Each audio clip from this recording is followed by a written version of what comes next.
नमस्कार, आप देख रहे हैं जवाब तो देना पड़ेगा और आपके साथ में विजेंद्र सोलंकी। मिडिल ईस्ट इस वक्त क्या वाकई में बारूद के ढेर पर बैठा हुआ है या बारूद का ढेर बनने वाला है? 7 दिनों से जारी जंग थमने का नाम नहीं ले रही है। खमेनेई जा चुके हैं, जूनियर खमेनेई आना चाहते हैं। ट्रंप कह रहे हैं कि ऐसे नहीं होगा, बिना मेरी परमिशन के कौन सत्ता संभालेगा ये मैं ही तय करूंगा। और खमेनेई के जूनियर खमेनेई को वो स्वीकार नहीं कर रहे हैं। क्या ये पूरी की पूरी स्क्रिप्ट पहलवी को वहां इंट्रोड्यूस कर दें और उनके लिए वहां एक माहौल बनाने के लिए की जा रही है ताकि ट्रंप ईरान को अपनी नजर से चला सके, अपने तरीके से चला सके? और क्या ये पूरा युद्ध इसीलिए हो रहा है जिसके पीछे का एक कारण परमाणु हथियारों को बनाने का दिया गया? दूसरी तरफ दुनिया के अंदर गैस और ऑयल को लेकर उथल पुथल मची हुई है। फारस की खाड़ी फंसा हुआ है, अरबियन सागर फंसा हुआ है, क्योंकि बीच में जो हॉर्मुज जल डमरू है वहां चीजें फंस गई आकर। भारत के नजर से चाबहार फंसा हुआ है, लेकिन इस सब के बीच में रशिया से ऑयल की आपूर्ति सुनिश्चित होना क्या वाकई में भारत के लिए एक राहत है? इन सब के बीच में एक और बड़ी राहत है। क्या वाकई में इस आपदा के अंदर भारत के लिए जो सबसे बड़ा अवसर है वो टूरिज्म है? क्योंकि जिनको मिडिल ईस्ट घूमना था, जिनको अमेरिका घूमना था, जिनको दुबई घूमना था, जिनको सऊदी घूमना था, वो भारत घूम रही है। और क्या हथियारों की इस जंग के अंदर भारत एक बड़े सप्लायर की भूमिका में भी सामने आ सकता है? और ये वॉर अब कितनी और चलेगी? आज बात इसी।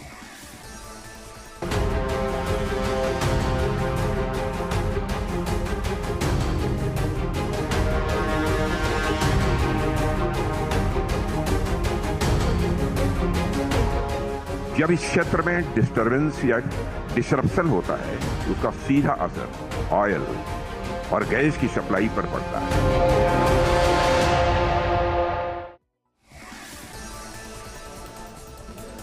क्या वाकई में जंग और तेल ये सुपर पावर का वो खेल है जिसके अंदर कई कंट्रीज डिस्टर्ब हो चुकी हैं?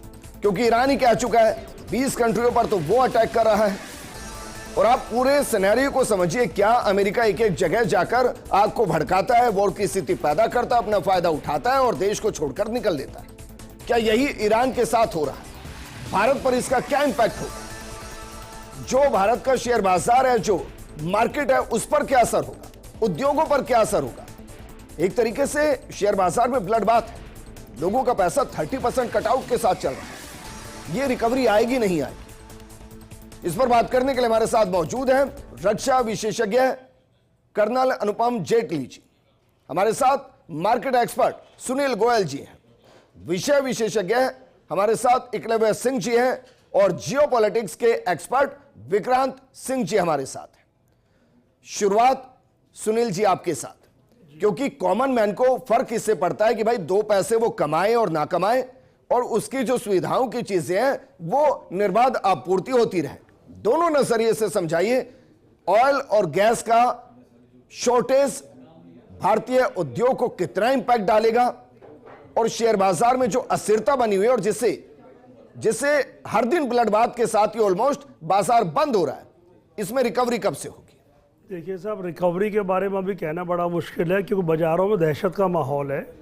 और एक तरीके से आप कहें तो अमेरिका की एक दादागिरी है कि किस देश में कौन राष्ट्राध्यक्ष बनेगा वो मेरी मर्जी से बनेगा। ये गलत नीति है।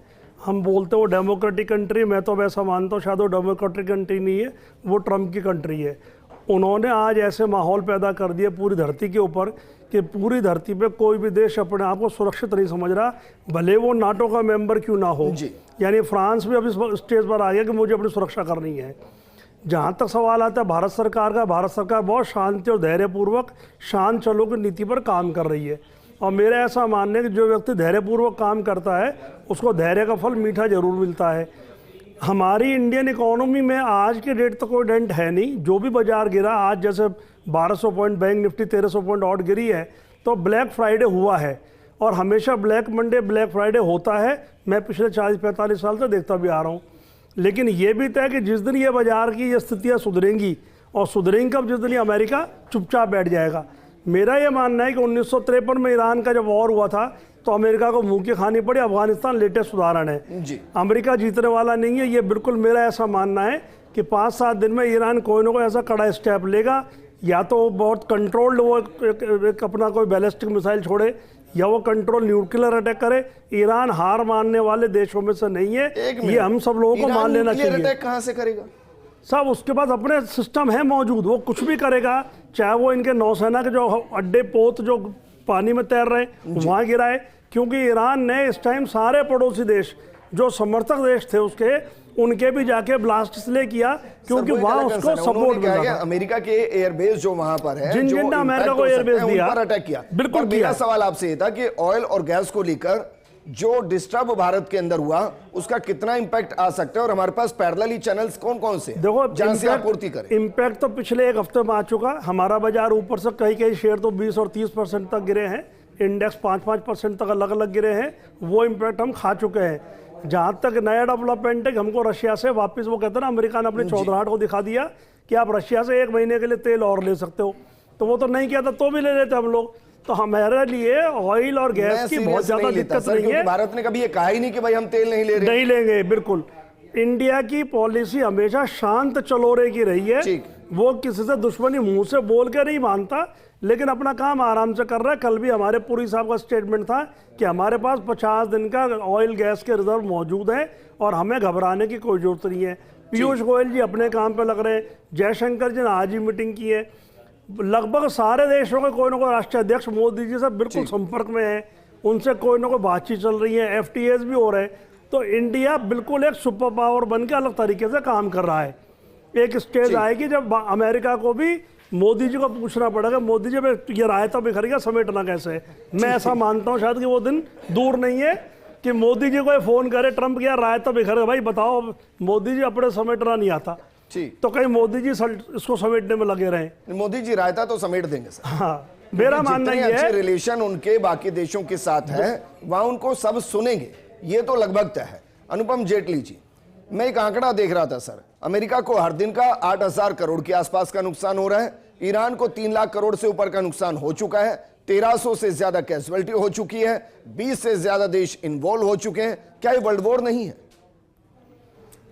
विजेंद्र, अभी तक ये वर्ल्ड वॉर नहीं मानी जाएगी, क्योंकि खाड़ी देश अमेरिका, इजराइल, ये परोक्ष रूप से अभी इस लड़ाई में है। जब तक बाकी 2 सुपर पावर इसमें प्रत्यक्ष अप्रत्यक्ष रूप से हिस्सा नहीं लेते, इसको नहीं कहा जा सकता कि अभी विश्व जो है 3rd वर्ल्ड वॉर या 3रे विश्व युद्ध की तरफ बढ़ रहा है। मगर हाँ, अमेरिका को इतना ज्ञान नहीं था, शायद उनके स्ट्रेटजिस्ट फेल हुए, या हम कहें कि उनके चीफ ऑफ स्टाफ ने जब एडवाइस किया और पेंटागन ने स्टाइफ किया कि हमारी एडवाइस मानिए, समय नहीं है अटैक करने का, ट्रंप नहीं माने और उन्होंने इजराइल की बात मानते हुए हमला किया। उन्होंने बहुत हल्के में आका, जिसको कहा जाए कि सामने वाले को हल्का जानकर भारी हैं आप, यही गलती कर गए ट्रंप। और उनको लगा होगा इससे पहले जब उनके परमाणु परीक्षण की जगहों पर B-2 बम्बर फेंके गए थे और ईरान शांत रहा, उसने बस इजराइल की तरफ कुछ मिसाइल जाकर चुप हो गया, अमेरिका को अटैक नहीं किया। अमेरिका को लगा होगा अब भी नहीं करेगा। विजेंद्र, इसकी एक और बात है, अमेरिका ने सबसे बड़े अपने लिंकन और जेरार्ड फोर्ड 2 एयरक्राफ्ट कैरियर, जिनके पास 200 के करीब हवाई जहाज हैं दोनों पर मिलाकर, और बड़ी पोटेंट फोर्स है। और पहले दिन से ट्रंप कह रहे हैं कि अमेरिका सबसे बड़ी शक्ति है मिलिट्री की। परसों रात को अब्राहम लिंकन को इमाद मिसाइल के डर से 200 किलोमीटर पीछे आना पड़ा। यानी जो आपका पोटेंट वेपन सिस्टम ईरान पर हमला करने गया था, वो डर के 200 किलोमीटर पीछे आ गया जी। और पुष्टि नहीं है, मगर खबरें एनालिस्ट की काफी तेज हैं कि जेराल्ड फोर्ड भी मेडिटेरियन में और पीछे गया है जी। उसके अलावा नहीं, इसके कारण ये भी तो हो सकता है ना सर कि ट्रंप ये संदेश देना चाह रहे हो कि देखिए हम आपको पूरे तरीके से वॉर जोन में नहीं ला रहे हैं, हमें खेमेनोई को निपटाना था, निपटा दिया है। आप हमारे नजर से जो एक अच्छा कैंडिडेट हो सकता है, जिसपे हमारी मर्जी हो, उसको आप ले आइए, वॉर खत्म हो जाएगी। एक ये भी तो इसका मैसेज हो सकता है। मेरे हिसाब से नहीं विजेंद्र, जितने भी इस समय वॉर एनालिस्ट हैं या स्ट्रेटेजिस्ट हैं जो पढ़ते हैं इंडिपेंडेंटली इन सब्जेक्ट्स को, वो देख रहे हैं कि जिस रडार AN/FPS 132 ब्लॉक 5 को अमेरिका को बनाने में तकरीबन 2 दशक लगे और जिसकी कीमत $1.2 बिलियन थी, उसे 1.5 लाख की मिसाइल ने उसको तहस नहस कर दिया। दूसरी बात, अमेरिका को सारी एम्बेसी बंद करनी पड़ी। इसी के चलते, मिसाइलों के हमले के चलते हुए इसको पीछे किया गया ताकि ईमाद की जो 300 किलोमीटर की रेंज है उससे बाहर लिंकन को ला सके और ऐसा नहीं हो कि अमेरिका का कोई एयरक्राफ्ट कैरियर डैमेज हो या डूब जाए और अमेरिका के लिए बहुत शर्मनाक बात हो। जी, मतलब अब ये कह रहे हैं जैसे पाकिस्तान फजीयत कराता रहता है अमेरिका की, उनके वेपन्स की कराते रहता है, अमेरिका खुद अपने वेपन्स की फजीयत ना करा दे। काफ़ी हद तक हो चुकी है।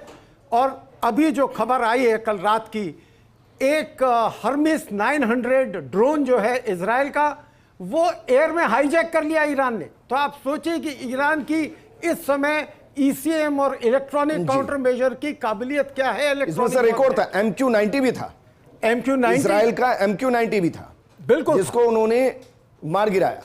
मार गिराना एक चीज है, उड़ते ड्रोन को हाईजैक करके अपने पास लैंड करवा लेना, जिसमें 4 बॉम्ब भी लोडेड हैं, और अब उसको इंटरसेक्ट करना कि उसके क्या सेंसर्स हैं, क्या उनकी ऑपरेशनल रिक्वायरमेंट्स हैं, क्या उनकी फ्रीक्वेंसीज हैं। इसके बाद अगर उन्होंने डिसाइफर कर लिया तो ये ड्रोन इजराइल का आगे काम नहीं कर पाएगा। इसको इंडिया के परिप्रेक्ष्य में मैं समझना चाहता हूं कि भाई ये जो सब चल रहा है, मार्केट एक अलग सेंटिमेंट पर चलता है, मार्केट इतने सेंटिमेंट पर भी चलता है कि कल जब ये हुआ कि भाई अमेरिका के अंदर कोर्ट ने कहा कि 10 लाख करोड़ के आसपास का जो आपने टैरिफ से वसूला है वो वापस करना है, तो 1 घंटे के अंदर ही मार्केट 1000 से ऊपर सेंसेक्स चढ़ गया, 250 से ऊपर निफ्टी चढ़ गया। बस इतना ही सेंटिमेंट होता है मार्केट का। लेकिन सरकार बहुत बारीकी से नजर रखती है कि अगर ये आपदा है तो इस आपदा के अंदर अवसर क्या है, भारत कौन कौन से अवसर तलाश रहा है।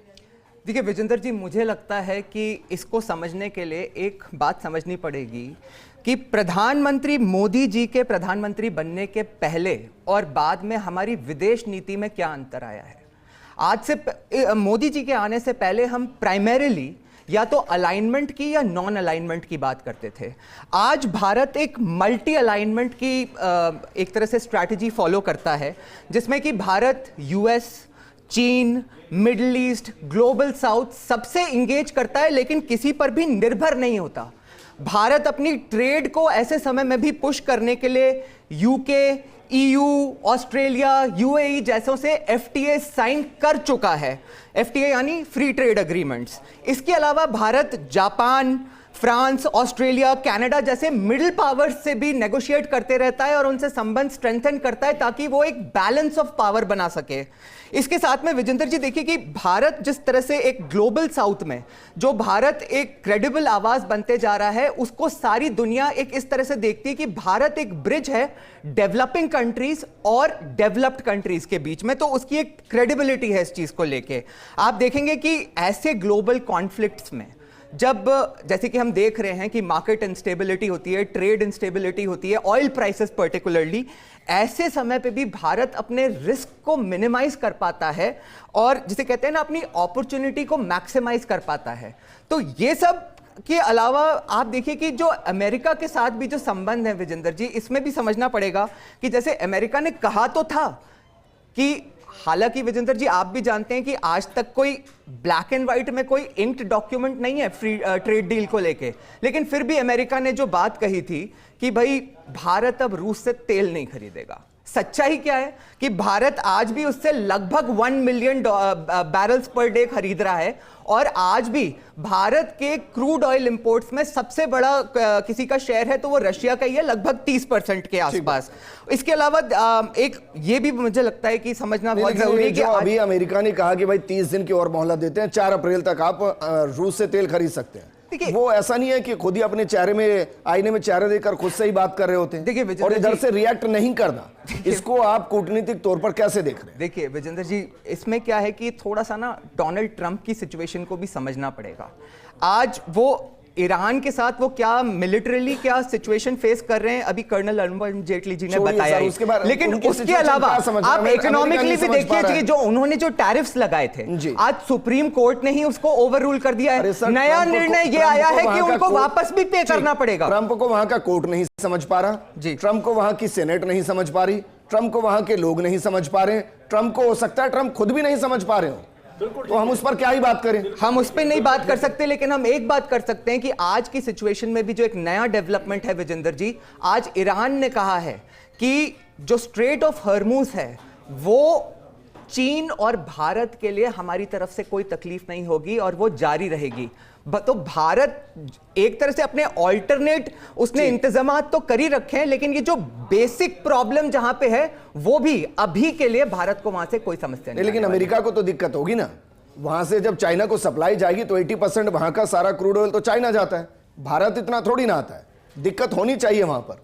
मैं एशिया के पर्सपेक्टिव में देख रहा हूं इस चीज को। विक्रांत सिंह जी, इस पूरी वॉर के बीच में 7 दिन हो चुके हैं, पहले लगा होगा सबको कि भाई हो सकता है 1 या 2 दिन, फिर लगा होगा हो सकता है 1 दिन और, खमेनेई के डेथ के बाद तो ये लगा होगा कि चलिए अब स्थिति बदल जाएगी। क्या वाकई में स्थिति ऐसी तो नहीं हो जाएगी जैसी रूस और यूक्रेन के बीच चल रही है? देखिए विजेंद्र जी, ये जो पूरा घटनाक्रम है इसमें मैं यूएस की मिलिट्री फेलियर नहीं देखता। ये जैसा भी आपने कहा ना, ट्रंप खुद को नहीं समझ पा, ट्रंप ही ट्रंप को नहीं समझ पा रहे, तो ट्रंप की पॉलिटिकल लीडरशिप का फेलियर है। अभी भी यूनाइटेड स्टेट ऑफ अमेरिका अपनी फुल कैपेसिटी के साथ इस वॉर में इन्वॉल्व नहीं हुआ है। कहीं ना कहीं ट्रंप अभी भी हेसिटेंट है। एक्चुअली वो कंफ्यूज हैं। एक तरफ तो उन्होंने अपनी पीस मेकर की इमेज बनाना चाहते थे, नोबेल पीस प्राइज चाहिए था, दूसरी तरफ इस वॉर के अंदर आ गए हैं और अब आकर के उलझ गए। अब वो समझ नहीं पा रहे कि मुझे अपनी इमेज कैसी बनानी है और मुझे अपना किस तरह से स्टेप्स लेने। मैं अगला बयान बता देता हूं। जब भी ये वॉर खत्म होगी ना, ट्रंप साहब कहेंगे कि देखिए मैंने नेटो देशों को बचा लिया, परमाणु हथियार अगर वहां बन जाता तो ये खत्म हो जाता। वो खुद को फिर भी पीस मेकर ही बताएं। बिल्कुल, और इसीलिए बनने वाली बात अमेरिका की है, वो अपने मुंह जो मर्जी बोल ले। उन्होंने नोबेल प्राइज का सर्टिफिकेट उधार ले लिया पड़ोसी से, वेनेजुएला से आई है ना। कितने देश गिनाए जहां अमेरिका ने पहले फसाद किया, हाँ, फिर वहां बर्बाद किया, फिर वहां से निकलते बने। अफगानिस्तान ट्रंप का कंफ्यूजन इतना हाई है कि वो अपने अलाइज से भी बात नहीं कर रहा, उनको भी साथ लेके नहीं आ पा रहा। जैसे कनाडा के मार्क कार्नी ने आज बोला ही है कि हमसे बात नहीं करी, लेकिन वो वॉर को अपोज नहीं कर रहे हैं, वो उसमें शामिल भी होना चाहते हैं, लेकिन ट्रंप उनसे बात ही नहीं कर रहे। फ्रांस ने भी यही बोला है, ब्रिटेन ने भी साइप्रस के ऊपर अटैक किया ईरान ने और ब्रिटिश उस पर बेस पे किया है, तो ब्रिटेन और फ्रांस भी इस वॉर में साथ आना चाहते हैं, लेकिन ट्रंप के पास वो पॉलिटिकल कैपिटल बची नहीं है कि वो उन लोगों को साथ में लेकर के आ पाए। तो ये जो वॉर है अब, ये एक तरह से ट्रंप का पॉलिटिकल फेलियर का एक वो सिंबल बनता जा रहा है। और रही इंडिया के पर्सपेक्टिव से हम बात करें तो इंडिया ने देखो अपने सारे पत्ते खोल दिए। ओमान ने एलएनजी प्रोडक्शन बंद किया है, तो हमने कनाडा और ऑस्ट्रेलिया ने हमें ऑफर दे दिया है और शायद 2-3 दिन के अंदर वहां से एलएनजी सप्लाई शुरू भी हो जाएगी। स्ट्रेट ऑफ हॉर्मुज को लेकर के अभी रायसीना डायलॉग चल रहा है दिल्ली में, और वहां पे उसके पार्ट में एस जयशंकर जी और उनके विदेश मंत्री, ईरानियन विदेश मंत्री दोनों मिले भी हैं, और आज उन्होंने अनाउंस भी कर दिया, जैसा भी एकलव्य जी ने बताया, कि स्ट्रेट ऑफ हॉर्मुज इंडिया के लिए ओपन है। उन्होंने रशिया ने बयान दिया है जी, बयान दिया है कि अंतिम गोली तक लड़ते रहेंगे अंतिम। और रशिया ने भी यहां बोला है कि जितना भी हो सकेगा हम 9.1 बिलियन ट्रिलियन जो सप्लाई है वो हम इंडिया को देंगे। इंडिया में कोई क्राइसिस हम नहीं आने देंगे। एक मिनट के लिए आ रहा हूं। बोलिए। इंडिया के अंदर उस तरह का कोई क्राइसिस पेट्रोलियम को लेकर के नहीं क्रिएट होने वाला है। हमारी गवर्नमेंट और हमारे जो लीडरशिप है कि भाई 30 दिन में सिलेंडर भरा जाएगा, कोई कह रहा है 25 दिन में सिलेंडर भरा जाएगा, उससे पहले नहीं भरेंगे। देखो वो फिर हम आते परसेप्शंस वॉर, है ना। अब वो परसेप्शंस वॉर जो है उसके अंदर हम चाहे या न चाहें इंडिया उसमें घुसेगा ही घुसेगा और हम उसके पार्ट बनेंगे ही बनेंगे। तो उसे भी हमें, वी ऑल पीपल जो अवेयर्ड सिटीजन्स हैं, उनको इस बारे में थोड़ा सा असर्टिव रहना पड़ेगा और इस तरह के परसेप्शंस वॉर को काउंटर करना पड़ेगा, ताकि वो जो शक्तियां हैं जो हर परिस्थिति का फायदा उठाना चाहती है, पॉलिटिकल माइलेज लेना चाहती है, वो इस स्थिति का दुरुपयोग ना करे। ठीक है, एकलव्य बोलिए जल्दी से। ठीक है विजेंद्र जी, आपने अभी जो आपदा में अवसर की बात करी थी ना, जो स्ट्रेट ऑफ हॉर्मुज को जो इंडिया के लिए खोलने का अनाउंसमेंट करा है, उसके साथ में उन्होंने ये भी कहा है कि ये वेस्टर्न नेशंस के लिए बंद रहेगा और यदि उनकी शिप्स आएंगी तो हम अटैक भी करेंगे। अब आपको ध्यान होगा ये स्थिति जो आज ट्रंप की है ना, ये उसी स्थिति में जा चुका है जो बाइडेन के समय में था। अब क्या होगा कि भारत वापस से रूस से जो क्रूड ऑयल है उसकी मात्रा बढ़ाएगा, उसको रिफाइन करेगा और उसके बाद पश्चिमी देशों को बेचेगा। बिल्कुल। और लेकिन एक बात बता देता हूं, सबसे बड़ी रिफाइनरी जो है ना, सबसे बड़ी रिफाइनरी यहां पे अंबानी की है, रिलायंस की है। लेकिन राहुल गांधी को आप नहीं सुनेंगे अंबानी के बारे में बात करते हुए, क्योंकि 2024 में अडानी जी के यहां से टेम्पो नहीं पहुंचा था कांग्रेस के दफ्तर में, अंबानी जी के दफ्तर से पहुंच चुका है। उद्योगपतियों को दूर रखिए सर, उनको काम करने दीजिए, नहीं तो उनको पॉलिटिक्स का हिस्सा मत। क्यों? अडानी तो हर चीज में आ जाते हैं, तो अंबानी को भी लाइए ना। मैं तब भी यही कहता हूं, उनको दूर ही रखिए, वो काम करते रहे, उनका पॉलिटिक्स से क्या ही लेना देना सर। देश की अर्थव्यवस्था को आगे बढ़ा रहे हैं, लाखों करोड़ों लोगों को रोजगार दे रहे हैं। फिर भी ब्लेम गेम में फंसते हैं। सोलंकी जी, मेरे 2 सबमिशन है। बीपीएसएल का भी 3 बजे हमारे स्टॉक मार्केट में स्टेटमेंट आया था कि अनावश्यक पेट्रोल पंपों पे, गैस स्टेशन पे भीड़ ना लगाएं, हमारे पास पर्याप्त स्टॉक है, सप्लाई निरंतर मिलती रहेगी। ये स्टॉक मार्केट की बुलेटिन में आया है। नंबर दूसरा, एक ट्रंप के बारे में चर्चा थी कि ट्रंप खुद अपने आप पे विश्वास खो चुके हैं, बाकी देश को तो विश्वास है ही नहीं। तो ना तो फ्रांस साथ देगा, ना ब्रिटेन देगा और ना कनाडा। कोई भी देश आज के हालात में ट्रंप सरकार का साथ नहीं देगा। वो अमेरिका का साथ दे ना दे बात की बात है, लेकिन आज एज एन इंडिविजुअल के बस की बात करें तो अमेरिका का आम नागरिक भी नहीं चाहता हम दूसरे के फटे में पाँव उड़ जाएं। इजराइल का झगड़ा ईरान से अमेरिका का लेना देना क्या था? उसे तो चल के 7 समुंदर पार झगड़ा किया, क्यों? कोई जवाब नहीं अमेरिकन के बाद कि तुमने वहां जाकर झगड़ा क्यों किया। नहीं, अब इसको इतना भी मत सिंपल कीजिए सर। इजराइल बिना अमेरिका के परमिशन के नहीं करेगा। नहीं, इजराइल ने किया ना, ये तो परमिशन ही किया गया। तो फिर अमेरिका को जरूरत क्या थी साहब अपना नुकसान कर रहे हैं? मैं गलत तो नहीं कह रहा हूं सर, बाकायदा कंसर्न लिया गया होगा अमेरिका से कि हम ये करने जा रहे हैं। पर जरूरत क्या थी? विजेंद्र, हमें जरूरत क्या थी? इतिहास नहीं भूलना चाहिए। इजराइल को अमेरिका ने बसाया था, बसाया, बिल्कुल ठीक है। दूसरे विश्व युद्ध के बाद यहूदियों को उनकी वफादारी के लिए एक अलग से देश दिया गया। अब सवाल यह है कि शुरू से जितना आप देखें, थर्ड पैट्रियट, डेविड स्लिंग, ये सारा प्रोटेक्शन इजराइल को खाली आयरन डोम से नहीं मिल रहा है, ये अमेरिका के इन 3 सिस्टम से मिल रहा है। और इसलिए इजराइल अपने आप में इस काबिल नहीं है कि वो ईरान से अकेला लड़ाई कर सके। उसको आवश्यकता थी कि एक अमेरिका जैसा स्ट्रांग मिलिट्री और वर्ल्ड पावर उसकी तरफ हो ताकि वो इजराइल को बर्बाद करे। और क्या इनके बीच में समझदारी है, क्या साझा नियति है या क्यों है, इस पे अभी मैं नहीं बोलना चाहूंगा क्योंकि ये इस अपनी चर्चा का मुद्दा नहीं है। बोलिए पॉइंट है विजेंद्र जी कि मुझे लगता है कि ये ठीक बात है कि ट्रंप में अभी एक टैरिफ वाला इशू पे कुछ लेके वहां पे पॉलिटिकल प्रेशर्स हैं और उनको बड़बोला भी कहा जा सकता है, परंतु मैं कहूंगा देखिए उनकी स्ट्रैटेजी को भी समझना पड़ेगा। ऐसा नहीं है कि सब कुछ हेवायर ही है। आपने देखा होगा कि जिस तरह से पिछले कुछ समय में पोस्ट ऑपरेशन सिंदूर ट्रंप ने जाके मिडिल ईस्टर्न नेशंस में जिस तरह की डील्स करी, और इन मिडिल ईस्टर्न नेशंस में ईरान जो उनका सबसे बड़ा दुश्मन है, उसके अगेंस्ट जो उनकी बेस्ट बेट है वो इजराइल ही है। और अभी जिस तरह से सारी चीजें खुल रही हैं विजेंद्र जी, आप देखिए कि इजराइल ने जब ये ईरान के साथ ये जो जॉइंट एक तरह से ऑपरेशन हुआ है, उसमें ये सारे मिडिल ईस्टर्न नेशंस का जो रवैया है वो प्रो इजराइल और प्रो यूएस है। जी नहीं, उसके पीछे का कारण भी है ना भाई, क्योंकि हर जगह मैक्सिमम जगह पे तो अमेरिका के बेस है। देखिए अब उन्होंने टारगेट तो बेस किया है, लेकिन किए तो कंट्री ही टारगेट है ना। और ये शिया और सुन्नी की जंग भी तो एक अलग चलती है। इसका एक अलग चीज भी है, सत्य है, जब भी इन्होंने एयर बेस या लैंड बेस अपने दिए, एक ये शर्त थी कि अमेरिका उनको सिक्योरिटी देगा। ठीक बात है। और जितने जगह ये खोलेंगे युद्ध के फ्रंट को ईरान वाले, कहीं ना कहीं अमेरिका फेल होता दिख रहा है और अमेरिका से देश अलग हटेंगे। सबसे बड़ी ध्यान देने की बात कि 7 देश खाड़ी में हैं जहां 7 में अमेरिका के बेस हैं, वो डीसैलिनाइजेशन वाटर पे डिपेंड करते हैं। अगर ईरान ने किसी भी देश के प्लांट को तोड़ लिया मिसाइल अटैक से, तो 24 घंटे वो देश घुटने तोड़ के अमेरिका को बाहर निकाल देगा। बिल्कुल ठीक। विजेंद्र जी, कल सऊदी, यूएई और कुवैत तीनों ने ऑफिशियली यूएस को थ्रेट भी किया है, वार्न भी किया है कि हम $2 ट्रिलियन वहां की इकोनॉमी से हम निकाल लेंगे। तो एक अविश्वास का वातावरण वहां बन चुका है। अब यूएस के ऊपर उनको विश्वास नहीं रहा। यूएस ने जिनको प्रॉमिस किए थे बड़े बड़े कि हम आपको सुरक्षा देंगे, उसमें वो फेल साबित हुआ है। और यूएस में कंफ्यूजन इतना, जो अभी हम ट्रंप की बात कर रहे थे, अब वो कुर्दिश जो वहां के लड़ाके हैं जो उत्तरी ईरान में और जो सीरिया में है, उनको वेपनाइज करने की बात कर रहे हैं। वो चाह रहे हैं कि वो लोग अब ईरान के अंदर एक सिविल वॉर करें, क्योंकि ट्रंप को ये समझ में आ गया है कि ये रिजीम चेंज तो नहीं होने वाला। वो जिस तरह का रिजीम चेंज चाहिए उसके लिए उन्हें अंदर कोई हलचल करनी पड़ेगी। लेकिन कुर्दिश लड़ाकों ने भी मना कर दिया, क्योंकि उनको भी रशियन जो इन्फ्लुएंस है वो वहां पे है। तो ट्रंप अभी फिलहाल आज की स्थिति में हर तरफ से फेल होते नजर आ रहे हैं। अच्छा, एक और कमेंट मैं आपसे चाहता हूं, और मैं चाहूंगा कम शब्दों में। ईरान तो अपने लिए हॉर्मुज को ओपन कर रहा है, वो कह रहा है कि आप काम कीजिए, कोई बात नहीं।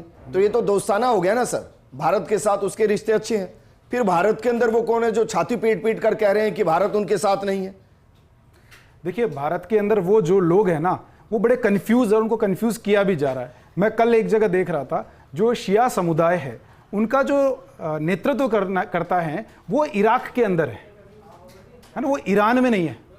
ये मुझे भी कल ही पता पड़ा और मैं बड़ा चौंका इसके ऊपर। एक समझदार मौलवी थे, उसके ऊपर बात कर रहे थे कि हमारे जो शीर्ष नेता हैं वो इराक में हैं, वो ईरान में नहीं। खमेनेई हमारे नेता नहीं है, ये तो ईरानियन रिवॉल्यूशन आने के बाद ये नेता बने, उनके जो सर्वोच्च नेता वो वहां पर है। तो एक बड़ा तबका है जो उस चीज को समझता है, लेकिन दूसरा तबका जो किसी बात को समझना ही नहीं चाहता, वो हर चीज पे उकसावे पे आ जाता है। और वो उकसाने वाली ताकतें, जैसा मैंने बताया कि वो परिस्थितियों का फायदा उठाती है, उनको पॉलिटिकल माइलेज चाहिए। कमेंट चाहूंगा क्योंकि ये बहुत खतरनाक स्थिति है भाई। जब बांग्लादेश में हिंदू मरते हैं कोई नहीं आ रहा है, जब कहीं और अटैक होता है कोई नहीं आ रहा है, लेकिन जब गाजा पे अटैक होता है तो भारत में प्रदर्शन होते हैं। अब ईरान में अटैक हो रहा है, भारत में प्रदर्शन हो रहे हैं। भारत का क्या लेना देना? बतौर भारतीय हमारे लिए महत्वपूर्ण है कि हम सबके साथ मैत्री संबंध रखें। देखिए विजेंद्र जी, समस्या तो ये है ही, मतलब इसमें कोई डाउट नहीं है। आप देखिए कि जब पहलगाम में जब हमारे भारतीय भाई मारे गए तो वहां के लिए इस तरह से मैंने किसी को छाती पीटते हुए नहीं देखा इस समाज में। दूसरी बात आपको बताऊं कि अभी होली थी, होली के पर्व पे विजेंद्र जी कम से कम मेरे 5-7 मुस्लिम फ्रेंड्स ने मुझे फोन करके होली की शुभकामनाएं दी और ढेरों ने कम से कम व्हाट्सएप संदेश भेजे। लेकिन कांग्रेस यहां पे लोगों को, इन हमारे मुस्लिम समाज को यह कन्विंस करने में लगी हुई है कि हजारों किलोमीटर दूर धरती पे कहीं और तुम्हारे अब्बू का इंतकाल हो गया है।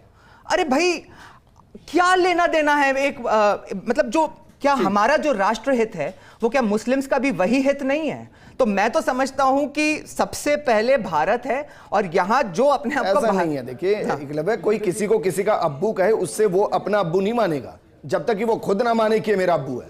नहीं विजेंद्र जी, देखिए मैं आपको एक बात बताता हूं। जैसे मैंने जयपुर में निकलती हुई एक रैली देखी जी। ठीक है सुनील गोयल जी, मार्केट कब से शुरू करें? क्योंकि अगर हम ये कह रहे हैं कि भाई हम मिनिमम डैमेज की तरह बैठे हैं, तो मिनिमम डैमेज का मतलब ये कि एक जगह तो आकर सैचुरेशन होगी और वो सैचुरेशन जहां से होगी वहां से फिर पॉजिटिव साइन भी मिलेंगे और भरोसा भी बढ़ेगा। उसको कितना वक्त लगेगा? मेरे ख्याल से 15 से 20 दिन, जब भी युद्ध खत्म हो जाएगा मार्केट इंडिया का बहुत तेजी से रिकवरी करेगा। उसके पीछे एक वजह और अभी आप ने बोला था इस बात को, वो दोपहर तक न्यूज़ आ भी चुकी थी हमारे यहाँ कि पूरे वर्ल्ड की जो इकोनॉमी का पैसा बॉन्ड मार्केट में लगा हुआ है, वो बॉन्ड मार्केट का यूएस ट्रेजरी से पैसा वापस निकल रहा है और वो कम से कम ट्रिलियंस ऑफ डॉलर में होगा। उतनी हमारी इकोनॉमी से बड़ा पैसा वहां लगा हुआ है। ठीक है, जब पैसा वहां से निकलेगा, ये वॉर और कितने लंबी खींच सकती है? मैक्सिमम 7 से 10 दिन, मेरा ऐसा मानना है। ठीक है, अनुपम जी आपको क्या लगता है? हो सकता है ये 1 महीना है उससे ज्यादा खींचे, क्योंकि ईरान के पास रेजिडुअल पावर लड़ाई लड़ने की बहुत ज्यादा है और पिछले साल के 12 दिन की लड़ाई में उसने अमेरिका के और इजराइल के वेपन सिस्टम्स की इतनी अच्छी पढ़ाई की है कि उसे पता है किस लेवल पे सैचुरेशन करेंगे तो उसकी मिसाइल्स और ड्रोन थ्रू निकलेंगे। ठीक है अनुपम जी, शुक्रिया हमारे साथ जुड़ने के लिए। सुनील गोयल जी, एकलव्य जी और विक्रांत जी, आपका भी शुक्रिया चर्चा में शामिल होने के लिए। जंग और तेल में सुपर पावर भारत बनेगा और ये खेल अंत में आपको इकोनॉमिकली जीतता हुआ भी भारत नजर आएगा, क्योंकि भारत की नीति सही है, वो तटस्थ नहीं है, वो सबके साथ है। और इसीलिए आज के ईरा के अंदर भारत की तरफ अमेरिका भी देख रहा है, इजराइल भी देख रहा है, रूस भी देख रहा है, यूक्रेन भी देख रहा है, ईरान भी देख रहा है और ये भारत की ताकत है। इस प्रोग्राम में फिलहाल इतना ही। नमस्कार।